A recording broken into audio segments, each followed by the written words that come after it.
Bonjour à tous, bienvenue à ce deuxième épisode d'Antipode. Aujourd'hui, on va parler un petit peu du coming out et de ce que ça implique. Donc on est là avec Thibaut et Adrien que je vais laisser se présenter.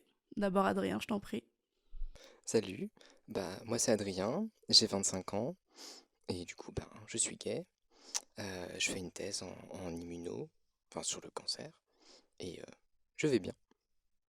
Je suis content d'être là. Je m'appelle Thibaut, j'ai 22 ans, je suis musicien principalement. Et voilà, très heureux d'être ici. Et moi du coup, vous m'avez vu normalement à l'épisode précédent si vous avez vu l'épisode précédent. Je m'appelle Lorenza et je suis la co-organisatrice du podcast avec Raime. Et du coup, voilà, je serai présente dans un peu tous les épisodes. Voilà, vous êtes obligés de me voir. Du coup, j'ai 22 ans, je m'identifie comme asexuelle homo-romantique pour l'instant. Et je suis en master en direction artistique et ça se passe très bien. Voilà. Aujourd'hui, on parle d'un sujet qui est assez important pour nous, mais en même temps qu'on a envie d'un peu dédramatiser si possible. Le but, c'est quand même que l'épisode soit d'un ton un peu plus joyeux et que ça vous donne un beau mot moral, en fait. Mais en même temps, on parle d'un sujet qui peut être très dur pour beaucoup de personnes. Du coup, le coming out. Donc on aimerait un petit peu commencer par définir ce qu'est le coming out, sachant que chacun peut avoir une définition différente. Moi, ma définition personnelle, c'est que le coming out, en fait, c'est à partir du moment où tu fais comprendre que quelqu'un est queer. Enfin, que toi, même, ou quelqu'un d'autre est queer. Bien sûr, le mieux, c'est de faire son propre coming out et de laisser les autres faire le leur. Mhm, Mais voilà, pour c'est moi, un ça. coming out, c'est à partir du moment où tu révèles l'identité de genre ou la sexualité de quelqu'un aux yeux d'une autre personne, que ce soit un gros coming out devant la famille, attendu, tendu, etc. Ou juste tenir la main d'un garçon dans la rue. Pour moi, les deux valent comme un coming out, mais en même temps, c'est deux sensations très différentes. Donc je vais vous laisser un petit peu me dire ce que vous en pensez. Pour vous, qu'est-ce qu'un coming out? C'est vrai que dans Coming Out j'ai plutôt la vue un peu l'image du film américain ou du qu'on a en général, mais qui est aussi peut-être celle que j'ai vécue en fait. Qui est celle de si tu fais un coming out, tu attends une réponse ou un temps d'échange parce que finalement, je me suis demandé pourquoi est-ce que tu fais un coming out? Tu fais un coming out parce que déjà, tu es présupposé hétéro, par défaut, dans la société, nécessairement, en fait. L'hétérosexualité est toujours une valeur par défaut. Alors que, wesh, on existe. Voilà. Et je me suis dit aussi que, d'une certaine façon, le coming out arrive à un moment où tu t'acceptes suffisamment pour le dire.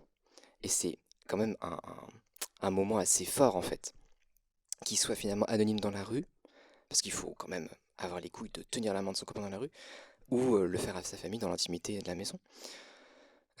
Et c'est vrai que pour moi, j'étais plutôt parti sur la définition du bon, il y a des gens, tu leur dis, tu t'es demandé quelle va être leur réaction, parce que forcément tu le fais pour avoir leur réaction pour moi, pour avoir un retour en fait, qui va peut-être t'aider à t'accepter derrière, on espère, ou pas. Euh, voilà, c'était plus ça. Donc oui, famille, amis. Et c'est vrai que pour moi, tenir la main de quelqu'un ou embrasser quelqu'un, c'est plus être visible. Donc ça fait partie de la visibilité. Mais je fais pas forcément de coming out parce que je viens pas dire à Madame Michu, et alors, il est comment mon copain? Tu me trouves que... tu vois? Je suis moins comme ça. Mais je conçois très bien que ta définition puisse être comme ça. Je comprends, ouais. Je pense que je te rejoins pour la définition du coming out, dans le sens où on peut le faire partout, à n'importe qui, que ce soit dans un cadre familial, professionnel, etc. En fait, c'est vrai, et tu l'as dit aussi, c'est juste annoncer que nous n'avons pas la sexualité supposée et admise à tout le monde de base, quoi, qu'on n'est juste pas hétéro. Et donc, je sais pas si vraiment on recherche une réaction derrière, mais ou juste une. Enfin, être sûr que la personne en face tolère, en fait, et juste lui annoncer la couleur en mode Girl, uh, Ah. I'm Ah, let's gay. try it! This is gonna be Adam and Steve, not C'est Adam and ça. Eve. Et juste pouvoir être ensuite très à l'aise, en fait. Enfin, moi, je pense que c'est pour ça, quoi. Oui. Que je fais mon coming out. Enfin, du coup, c'est un truc un peu régulier, je pense, au bout d'un moment. Enfin, si on change de cercle ou quoi, oui, on peut faire plusieurs coming out. Ok. Voilà. Ouais, clairement. Je suis d'accord avec tous les deux en soi. C'est vrai que j'avais pas pensé à l'aspect de la visibilité. C'est vrai que c'est différent, la visibilité queer et le coming out queer. Mais en même temps, c'est vrai que c'est aussi une façon voilà, de dire aux gens je ne suis pas hétéro. Oui, de ouf. Mais ça dépend des gens attendant de réaction ou pas, je pense. Moi, clairement, j'attends des réactions, pas dans la rue quand je tiens la main à quelqu'un, Oui. mais quand je fais comprendre à quelqu'un par des mots que je ne suis pas hétéro, je m'attends à une réaction pour justement, comme tu as dit, voir si la personne est OK avec ça, quoi. Généralement, moi, je fais mon coming out par blague interposée. Bah oui. Généralement, je suis très comme ça dès le début, dès que je commence à rencontrer des gens, je teste un peu les os et Oh. je fais des petits trucs en mode ah ouais, voilà, genre comme ça, un peu gêné, un peu awkward, mais comme ça, la personne, elle sait dès le début, elle se dit ah ok, bon, d'accord, c'est comme ça que ça se passe, très bien, il y a pas de souci. Et quand je vois que la personne est chill, Mhm. bon, ça va. Et du coup, j'ai une question. J'ai une question qui a été posée par Jeanne dans le premier épisode, à la fin du premier épisode. Je sais que Thibaut, toi, tu l'as vu, du coup, pas de surprise. On l'a publié avant de filmer, malheureusement, Oui. le deuxième épisode. Est-ce que tu l'as vu? Oui. Ok. Du coup, je connais la question. Ok, bon, je le dis pour vous. La question, du coup, c'est est-ce que le coming out est voué à disparaître? Personnellement, je pense que ça fait très sens avec ma définition du coming out. Mais du coup, j'aimerais bien avoir vos idées là-dessus. Qu'est-ce que vous en pensez? Non. Enfin, je sais pas dans quelle perspective. Enfin, j'ai pas de perspective. Point. Ouais. Enfin, sur le court terme, en tout cas, je pense pas. Je pense pas. Enfin, même c'est assez récent en fait, les gens qui font leur coming out et tout. J'ai l'impression. Enfin, Ouais. comment dire, il y avait je pense que des gens ont fait leur coming out. Enfin, il y en a eu plein avant. Enfin, il y en a eu sûrement avant, etc. Mais moi, ce dont je me souviens, les coming out les plus marquants, etc. C'était, je sais pas, à partir de 2015-2016. Je me souviens, il y avait plein de vidéos sur YouTube et tout. Ouais. Et je trouvais ça trop bien. Trop bien. Mais du coup, depuis 2016, ben, on est toujours obligé de le faire, quoi. Bon, donc ouais, moi, enfin là comme ça, je dirais non parce que je me dis pas que l'hétérosexualité ne sera plus la norme prochainement, quoi. Malheureusement. Voilà. Moi, je voudrais parler un peu de mon expérience personnelle pour répondre à cette question. En fait, comment dire, j'ai une grand-mère, voilà, comme tout le monde a priori, qui est encore en vie, et elle ne C'est pas sait mon pas cas. que je suis queer. Je l'aime beaucoup. Et elle ne Ouais. sait pas que je suis queer, Ok. que je suis gay. Mais le reste de ma famille, enfin, il y a 3 personnes dans ma famille qui savent. Et c'est vrai que ma sœur a récemment eu une relation de longue durée et tout. Donc elle a trouvé son copain et tout, elle a trouvé sa moitié. Très sympa, ça allait vachement vite. Elle a très vite dit à ma grand-mère, moi voilà, il s'appelle de telle façon et tout. Et ensuite, il y a eu sa photo a été mise sur le buffet de ma grand-mère, tu vois, genre le Saint Graal, tu vois, sur l'autel de la consécration. Et moi, je me suis dit, ça va être un petit peu plus compliqué d'accéder à l'étagère. Enfin, je vais peut-être passer par le tabouret avant. Ça va être compliqué parce que je peux pas lui dire, oui, bah moi, j'ai rencontré telle personne, je suis avec telle personne parce que, mince, j'ai pas fait mon coming out. Je lui ai pas encore dit, j'ai pas encore été dans l'expectative du qu'est-ce qu'elle va dire. Et là, je me suis dit, mais en fait, c'est un signe de privilège hétéro que j'avais pas intégré Mm. avant d'avoir cette différence. Avant, je me disais, bon, finalement, est-ce qu'on a vraiment quelque chose qui nous. Enfin, une difficulté, un obstacle, tu vois. Et là, je me suis dit, oui, là, il y a une forme de privilège, il y a une forme de différence parce que moi, je suis obligé d'avoir cette petite scène où je sais pas trop ce qui va se passer. Voilà. Mm. Donc, est-ce qu'il va être voué à disparaître? Ben, là, je dirais à court terme, effectivement, non. Mais, dans un sens, j'ai l'impression que ce qu'on revendique un peu, c'est le droit à l'indifférence des gens. C'est-à-dire, bah, je tiens la main de mon copain dans la rue, tu ne réagis pas, quoi. Parce que c'est comme un hétéro, en fait. Je fais la même chose que tous les hétéros font dans la rue. Et le jour où on n'a plus besoin de faire le coming out, c'est parce que la norme aura été mise à bas, en fait, tout simplement. Il y aura plus de normes et il y aura peut-être moins d'attentes.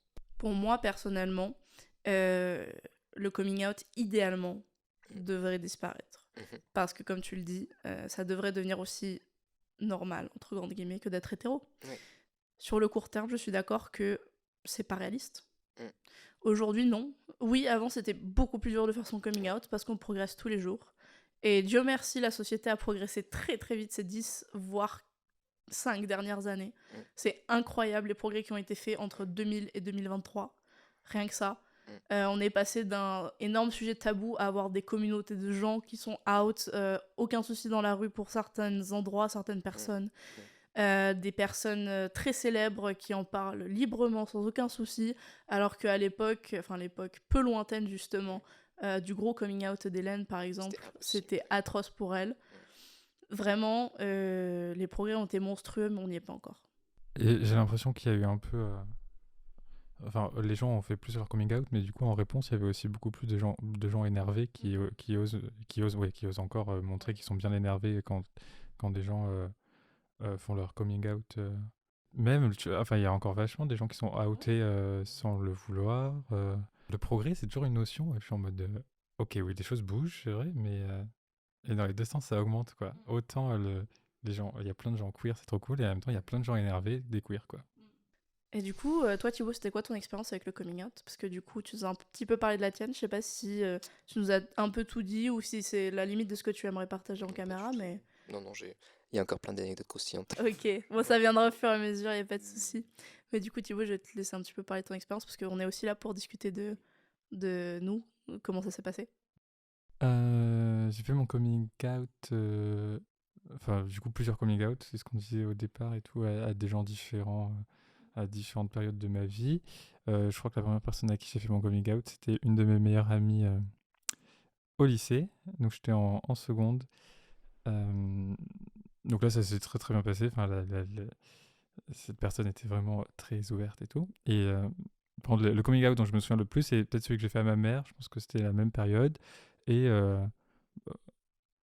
en fait, les gens sont pas du tout préparés, ils savent pas du tout comment réagir à ce genre de choses. Et moi-même, je savais pas ce que j'attendais vraiment. Juste, je pense qu'il y avait beaucoup de panique en moi, etc. Peur du rejet, enfin, je sais pas, whatever, quoi. Et j'ai eu juste le droit à quelque chose comme j'aurais préféré que tu sois hétéro, quoi. C'est assez bizarre parce que du coup, je pense que c'est une phrase hyper violente, mais qui peut-être. Enfin, même elle n'avait pas eu la conscience de la portée de ce qu'elle me disait. Donc, ici, je dirais quand même qu'il y a eu un froid. Tu vois. En plus, c'était un peu typique la scène dramatique dans la voiture. Il pleuvait et tout, tu vois. Et juste après, moi, je me souviens par contre, j'avais eu, je sais pas comment, l'énergie pour lui expliquer qu'en fait, ce qu'elle me disait, c'était pas forcément. Enfin, c'était pas du tout ce que j'attendais. Alors que je savais même pas en fait. Voilà. Mais c'est juste ça.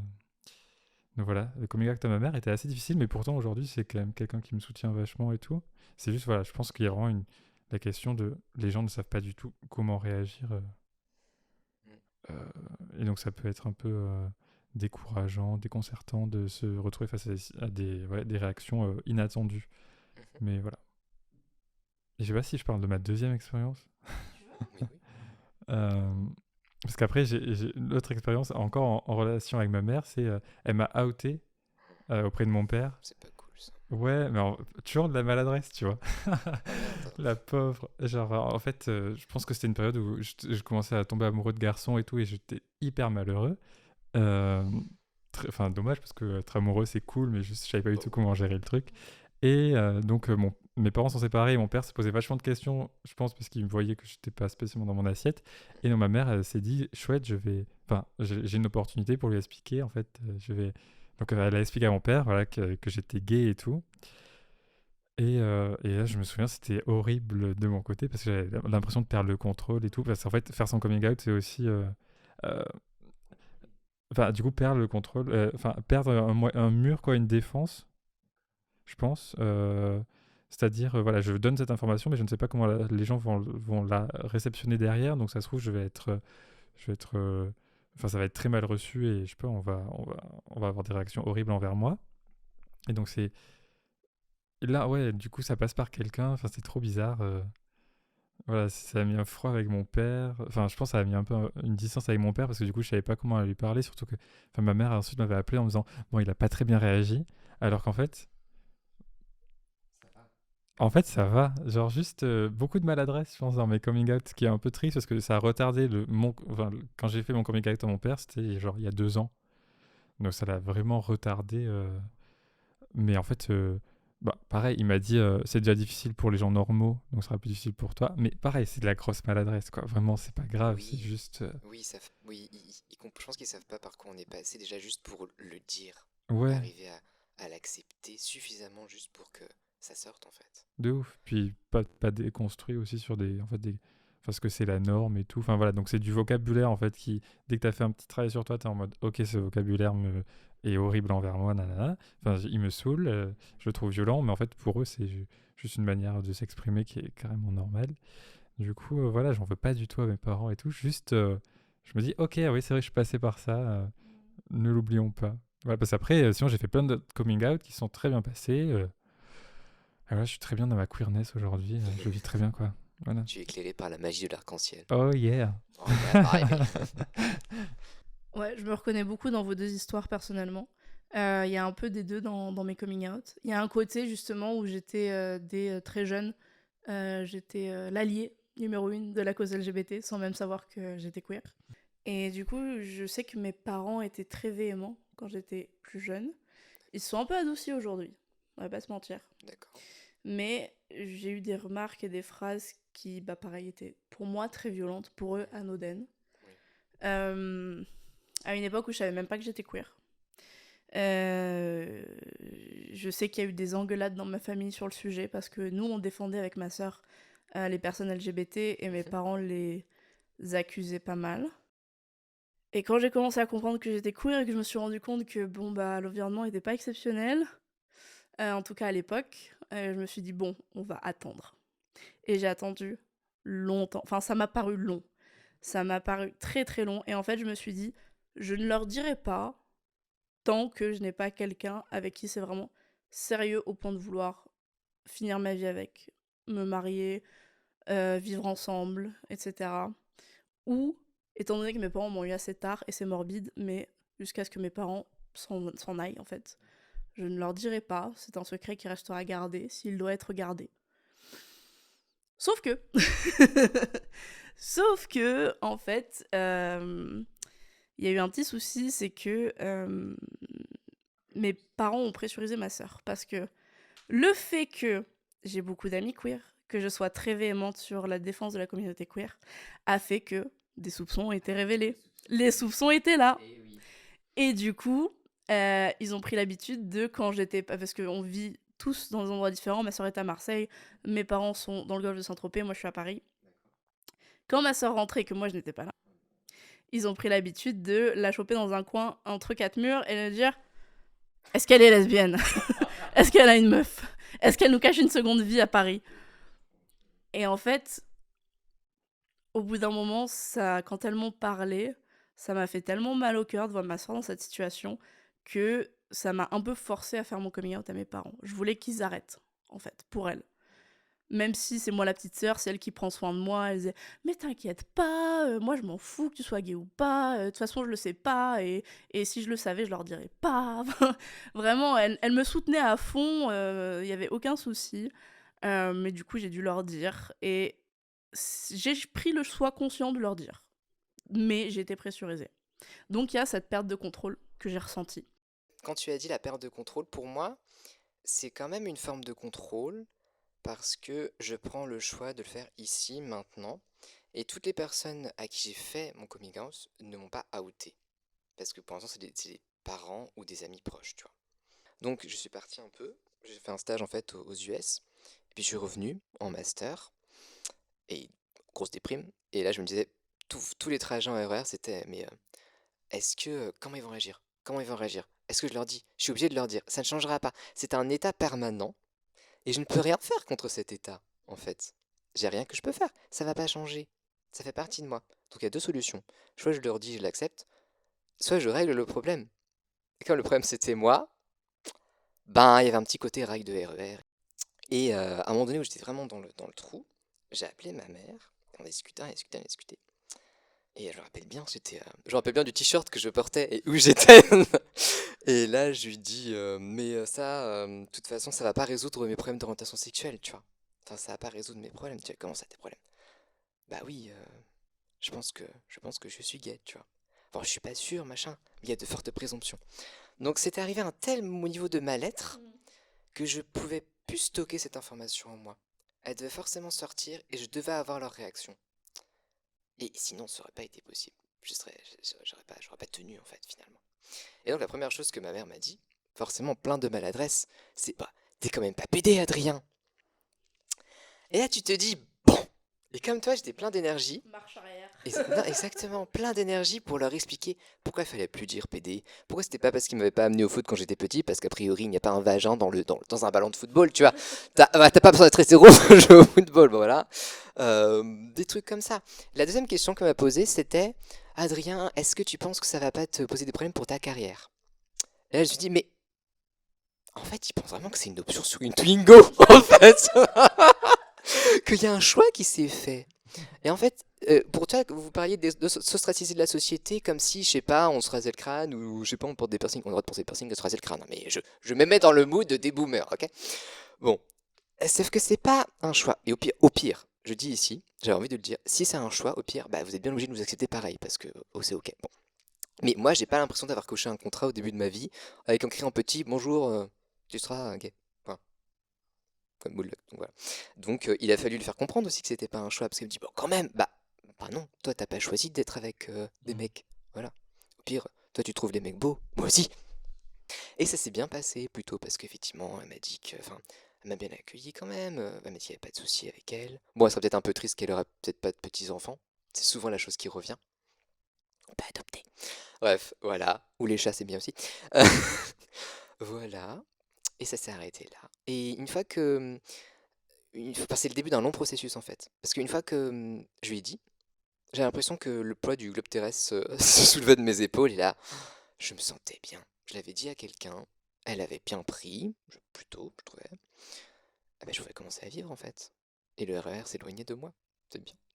Voilà. Et donc, je pense que le coming out, c'est le début d'un processus. Et je pense que c'est nécessaire au moins de le dire à quelqu'un en qui tu as confiance. Parce que ça t'ouvre un monde. Pour moi, ça m'a ouvert un monde. Un truc que j'aimerais dire, c'est cet acte d'expliquer aux gens comment il faut réagir, nanana. Cette pédagogie.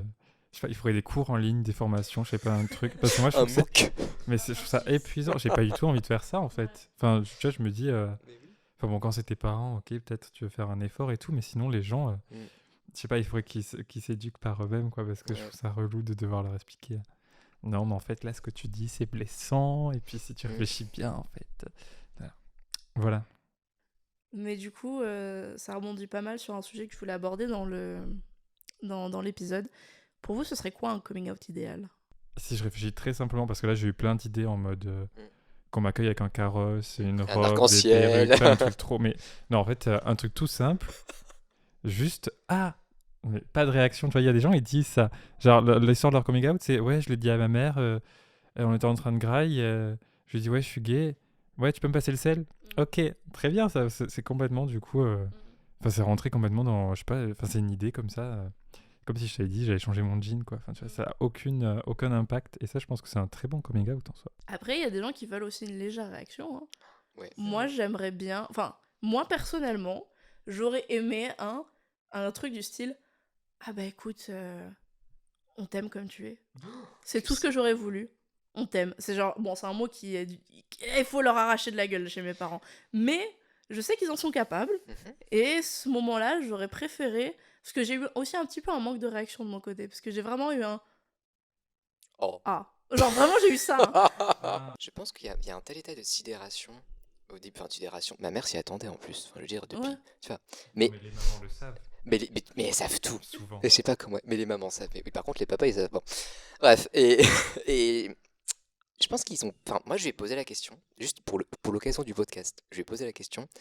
À quoi as-tu pensé en premier?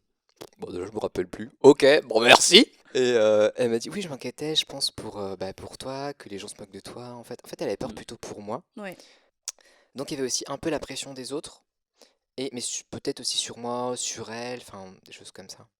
Donc je pense que les gens savent pas tout de suite réagir parce qu'il y a cet état de... faut processer l'information et leur laisser un temps de processing. Bah, je pense que c'est ok aussi. Oui, clairement. Mais en même temps, je trouve que, enfin, moi dans ma famille, c'est grave un mécanisme où les gens projettent les peurs sur les autres. Et donc j'ai l'impression que typiquement, enfin tu disais ta mère, sa C'est réaction, un peu mon etc. cas. Oui, voilà, c'est ça. C'est tout le temps ça. Les gens, ils ont peur, ont plein de peurs en eux et ils les projettent ensuite. Ouais. Et là, peut-être, bon, ok, tu vas pas t'éduquer, mais alors apprends à gérer tes peurs parce que je pense que c'est un peu, c'est chiant. Maman, je t'aime. Ah, je parlais pas pour ta maman spécialement, T'inquiète. juste dans l'absolu, en fait. Ce qui fait peur, c'est ce qu'ils connaissent pas. Bon, maintenant, ils commencent à connaître plein de gens queer autour d'eux. Et oui. Du coup, ça devient juste. Ça rentre. Enfin, tu vois, enfin, du coup, dans le début de l'épisode, on se demandait Mm. est-ce que faire son coming out et tout, c'est encore essentiel? Oui, mais effectivement, ça rentre dans une certaine. Enfin, dans le quotidien des gens, et donc ils ont Mhm. beaucoup moins peur. Mhm. Et ils ont beaucoup moins de réactions. Voilà. À part. Enfin, ouais, non. Les gens trouvent ça tranquille, quoi. Ça me fait vraiment penser au fait que ce que tu as dit, le fait d'être out, faut pas le voir comme ça, genre t'es pas un héros, mais le fait d'être out, ça peut aider des gens. Rien que le fait que t'es mis au courant des personnes, que t'as commencé leur travail de déconstruction interne, rien que le fait de dire je suis queer, je suis gay, je suis quoi que ce soit, la personne, elle va commencer à se poser des questions, elle va commencer à réfléchir, elle va commencer à se déconstruire naturellement d'elle-même.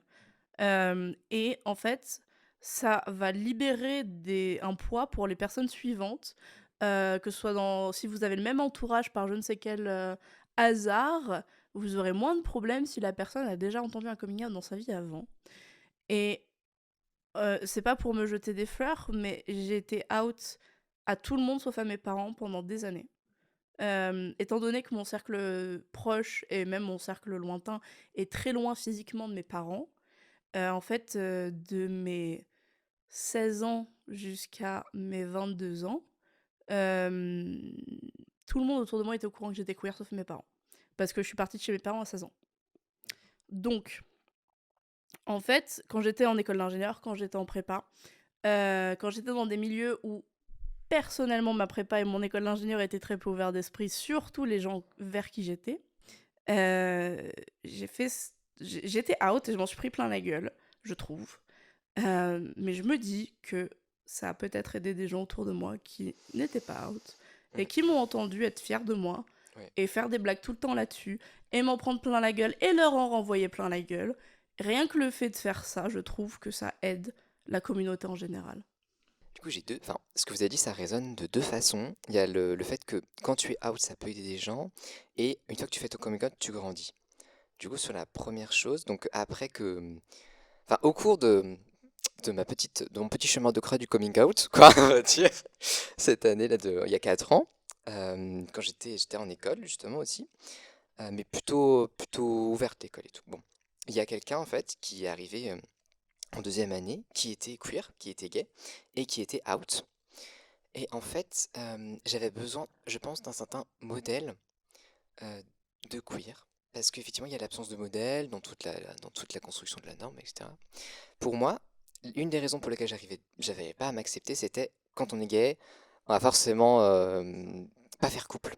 Tu vois, s'il y avait peut-être une notion de la fidélité, c'est quelque chose d'important pour moi, ou des choses comme ça, où on fait pas attention à soi, où on est juste, enfin, on se fait du mal, on fait du mal, alors que bon, bah, pas du tout.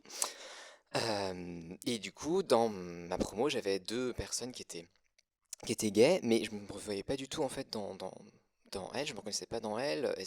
Enfin, elle était pas impercevable parce qu'elle me bouillit, même limite, parce qu'elle me trouvait un peu trop timide et tout, ou trop rangée, bref, à l'époque en tout cas. Et cette autre personne est arrivée, et j'ai vu qu'en fait, bah, elle avait un copain, qu'elle est restée avec ce copain 3 ans, que tout se passait bien, qu'il avait l'air heureux, sympa. Enfin, moi j'admirais beaucoup cette personne parce que il arrivait à assumer très bien.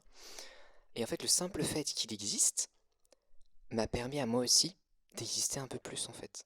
Ça m'a permis de m'accepter, de commencer mon travail, de finir mon travail, je pense, de déconstruction. Et Fini? quoi? Finir Hmm. la déconstruction, tu penses? Tu peux dire que ça se finit jamais? Finir jusqu'à un point où peut-être je me sens Ah vraiment oui, bien avec moi-même, je tu vois. comprends. Peut-être qu'on n'est jamais déconstruit, t'as raison. Je sais pas. J'ai l'impression que ça fait un peu le lien. Juste acceptons qu'on est vraiment chaotique, Mhm. mais avec une belle énergie, un beau en devenir, un beau truc. Oui. Et qu'en Une fait, on peut belle tout le temps queerness. changer. On peut, même nos convictions et tout doivent changer et tout. Bon, pour le meilleur, quoi. Parce Ouais. que je pense que si on est autant des éponges, ça veut dire qu'on peut autant basculer d'un côté de la Ouais. force que de l'autre, quoi. Côté Mais, obscur, voilà. mais voilà. Souvent j'utilise la métaphore du petit arc-en-ciel qui te palpite derrière ma poitrine, Mhm. tu vois. Et du coup maintenant j'ai fait la paix avec mon petit arc-en-ciel intérieur. Ah, trop Et bien. je trouve que c'est très cute quand même.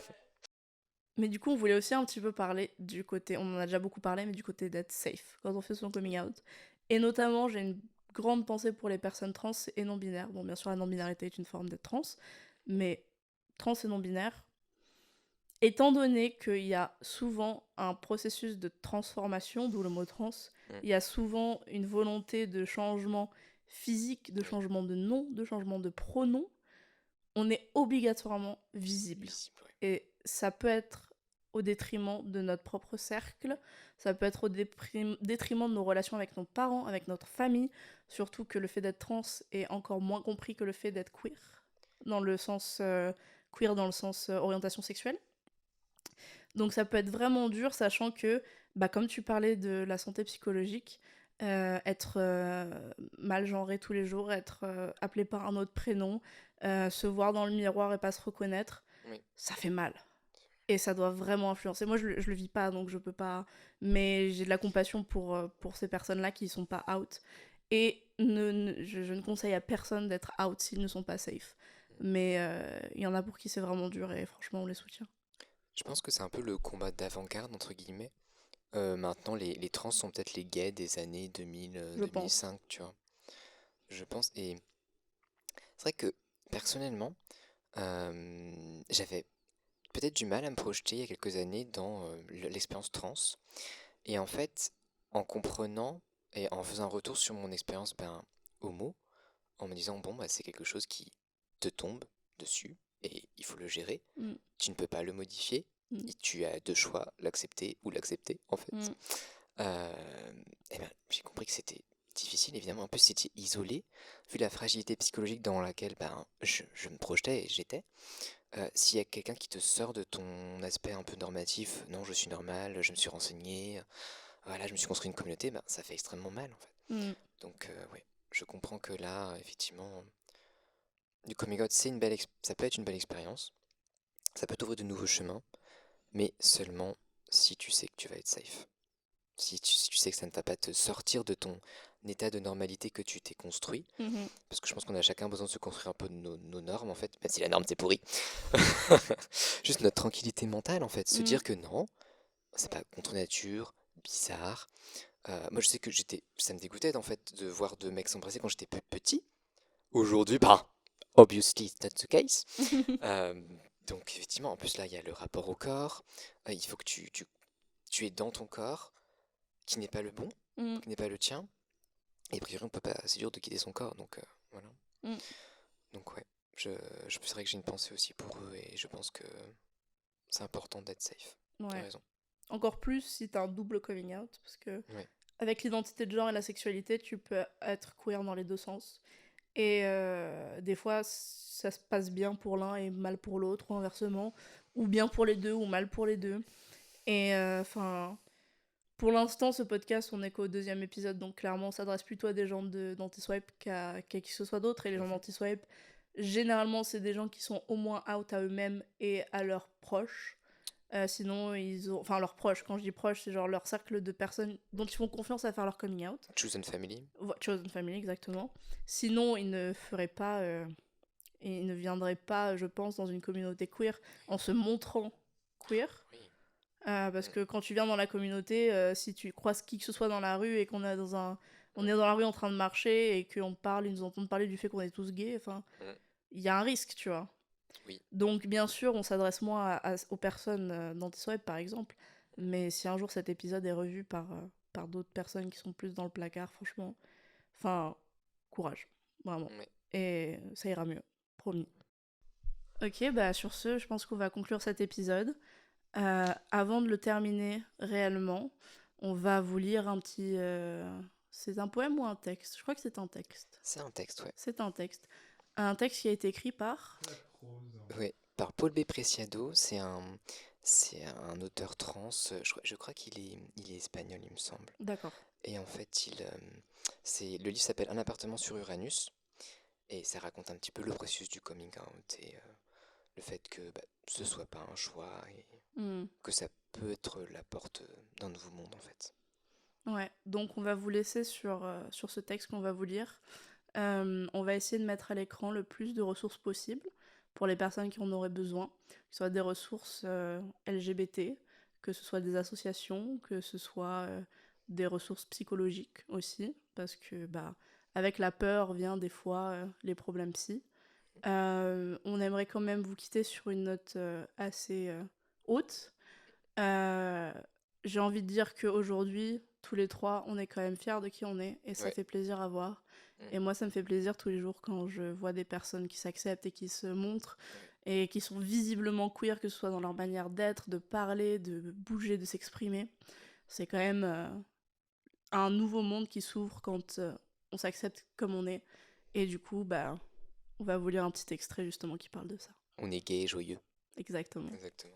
Je pense que si je voulais juste dire à celui que j'étais et qui voulait se jeter sous les RER, enfin voilà, À l'époque. si je voulais dire ça, bah je lui dis, mais en fait, tu vas bien maintenant. Ouais. T'es en paix avec toi-même. Et aujourd'hui, je me dis, mais comment c'est possible de penser ça? Ouais. Ça va bien. Tout va bien. Même si sur le moment, la période peut être dure, le chemin peut être incroyable si on se laisse le temps de le vivre. C'est ça. Et que justement, on ne va pas à ce qui nous paraît le plus important sur le moment, c'est-à-dire des fois quand on va pas bien, bah, les pensées peuvent devenir noires, mais faut se dire que le toi du futur, franchement, aura vécu beaucoup plus de choses et sera endurci de cette expérience et Yes. vraiment sera fier d'être lui-même. Exactement. We are proud. We're proud. Proud and loud. Et on vous aime. Ouais.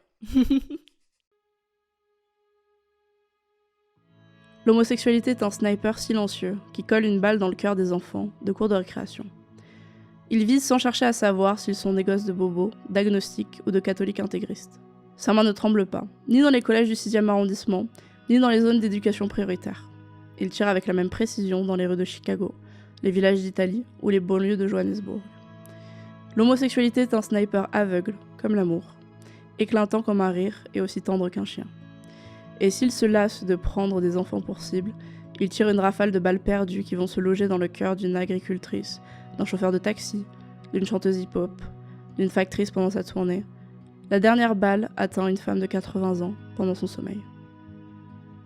La transsexualité est un sniper silencieux qui colle une balle dans la poitrine d'enfants plantés devant un miroir ou qui compte leurs pas sur le chemin de l'école. Il ne se préoccupe pas de savoir s'ils sont nés d'une insémination artificielle ou d'un coït catholique. Il ne se demande pas s'ils viennent de familles monoparentales ou si papa portait du bleu et maman s'habillait de rose. Il ne tremble ni du froid de Sochi ni de la chaleur de Carthagène. Il ouvre le feu aussi bien sur Israël que sur la Palestine. La transsexualité est un sniper aveugle comme le rire, éclatant comme l'amour, aussi tendre et tolérant que le sont les chiennes. De temps en temps, il tire sur une professeure en province ou sur un père de famille, et boum. Pour ceux qui ont le courage de regarder la blessure en face, la balle devient la clé d'un monde dont ils n'avaient jamais rien vu auparavant. Les rideaux s'ouvrent, la matrice se décompose. Mais parmi ceux qui portent la balle dans la poitrine, quelques-uns décident de vivre comme s'ils ne sentaient rien. D'autres compensent le poids de la balle en faisant de grands gestes de Don Juan ou de princesse. Des médecins et des églises promettent d'extirper la balle. On dit qu'en Équateur, une nouvelle clinique évangéliste ouvre chaque jour pour rééduquer les homosexuels et les transsexuels. Les foudres de la foi deviennent des décharges électriques. Mais nul n'a jamais su comment extirper la balle. Ni les mormons, ni les castristes. On peut l'enfouir plus profondément dans sa poitrine, mais on ne peut jamais l'extirper. Ta balle est un ange gardien, elle sera toujours à tes côtés. J'avais 3 ans quand pour la première fois j'ai senti le poids de la balle.